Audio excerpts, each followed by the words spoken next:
রাসেলের বোঝা ঘাড় থেকে নামালো কেকেআর, রাখল না 23 কোটির ভেঙ্কটেশকেও। ইতিমধ্যেই নিজেদের রিটেনশন তালিকা জানিয়ে দিল কলকাতা। দীর্ঘ 10 বছরের সম্পর্ক শেষ, রাসেলকে ছাড়ালো কেকেআর। নতুন যুগে নাইটদের পথ চলা শুরু। 23.75 কোটির বৈতরণী। অবশেষে ভেঙ্কটেশ আইয়ারকেও বিদায় বলল কেকেআর। রাসেল নয় আর নাইটদের হাল।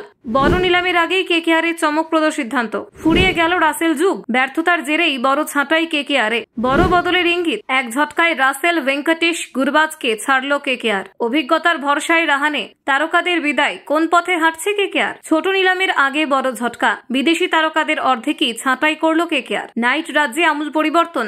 বেঞ্চ শক্তি বাড়াতে ভয়ঙ্কর কৌশল কেকেআরের। ফর্মেই ভরসা, পারফর্ম না করলে বিদায় করা বার্তা দিল কেকেআর ম্যানেজমেন্ট। নতুন করে দল সাজাচ্ছে কেকেআর। 13টি ফাঁকা জায়গা। নজর থাকবে কার উপর? দেখুন। আন্দ্রে রাসেলকে অবশেষে ছেড়ে দেওয়ার সিদ্ধান্ত নিয়ে নতুন দশকে পা রাখল কলকাতা নাইট রাইডার্স। এক দশকের সম্পর্কে রীতি টেনে কেকেআর ঘোষণা করেছে যে তারা আর ওয়েস্ট ইন্ডিজের এই প্রাক্তন অলরাউন্ডারের পরিষেবা নেবে না। আইপিএল এ ধরে রাখা ক্রিকেটারদের তালিকায় তার নাম না থাকায় জল্পনা রীতি ঘটল। বহু ম্যাচে জেতানো এই রাসেলের ভূমিকা যেমন মনে থাকবে, তেমনি গত কয়েক মৌসুমে ধারাবাহিক ব্যর্থতাও এই বিচ্ছেদের অন্যতম কারণ হয়ে উঠেছে। 2014 সালে কেকেআর এর হয়ে যাত্রা শুরু করেছিলেন রাসেল। তার বিস্ফোরক ব্যাটিং ও ম্যাচ ঘোরানো বোলিং এর বহু ম্যাচে কেকেআর স্বস্তি পেয়েছে। কিন্তু বয়স বাড়ার সঙ্গে সঙ্গে তার ফিটনেস এবং পারফরমেন্সের তারতম্য আরো স্পষ্ট হয়ে উঠেছিল। টিম ম্যানেজমেন্টও শেষ কয়েক মরশুম ধরে তাকে নিয়ে দ্বিধায় ছিল। শেষ পর্যন্ত ছোট নিলামের আগে দল ঠিক করে ফেলল রাসেল অধ্যায় শেষ। রাসেল আইপিএল এ মোট 140টি ম্যাচ খেলেছেন, 2651 রান করেছেন, যার মধ্যে চেন্নাইয়ের বিরুদ্ধে তার 88 রানের বিধ্বংসী ইনিংস আজও স্মরণীয়। বল হাতে নিয়েছেন 123টি উইকেট। মুম্বাইয়ের বিরুদ্ধে তার 5 উইকেট মাত্র 15 রানে। কেকেআর এর ইতিহাসে অন্যতম সেরা স্পেল।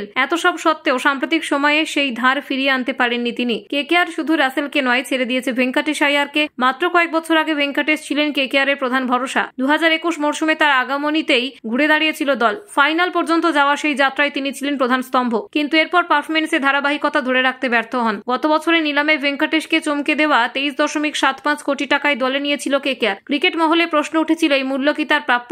সময়ে সেই প্রশ্নের উত্তর দিয়েছে। গত আইপিএল এ তিনি মোটেই ছন্দে ছিলেন না। প্রত্যাশা অনুযায়ী পারফর্ম করতে না পারায় তাকে ছেড়ে দিয়ে দলের তহবিলে বাড়তি টাকা যোগ করা হয়েছে। নিলামে আবার ভেঙ্কটেশকে টার্গেট করতে পারে কেকেআর। তবে এবার দাম যে এতটা চড়বে না তা নিশ্চিত। নিজের প্রতিভা প্রমাণ করতে হলে তাকে আরো পরিপক্ক হতে হবে, এটাই দলের বার্তা। এছাড়াও বিদেশি কয়েকজন ক্রিকেটারকে ছেড়ে দিয়েছে কেকেআর। মঈন আলী, আনরিক নোকিয়া, Quinton de Kock, Rahmanullah Gurbaz এবং স্পেন্সার জনসন প্রত্যেককেই দল থেকে বাদ দেওয়া হয়েছে। এতে নতুনভাবে দলে সাজানোর সুযোগ তৈরি হবে টিম ম্যানেজমেন্টের জন্য। অনেকে ভেবেছিলেন অজিঙ্ক্য রাহানে হয়তো রেখে দেবে না কেকেআর, কিন্তু সেই আশঙ্কা ভুল প্রমাণিত হয়েছে। রাহানের ব্যাটিং অভিজ্ঞতা এবং ড্রেসিং রুমের নেতৃত্বের ক্ষমতা এখনো দলের উপকারে আসতে পারে, এই বিশ্বাসেই তাকে ধরে রাখা হয়েছে। রাহানের সঙ্গে আস্থা রাখা হয়েছে হর্ষিত রানা, রিঙ্কু সিং এর মতো তরুণ প্রতিভাদের ওপর। রিঙ্কুর ফিনিশারের ভূমিকায় সাফল্য ইতিমধ্যেই তাকে কেকেআর এর অমূল্য সম্পদে পরিণত করেছে। ব্যুরো রিপোর্ট, নির্ভীক বার্তা।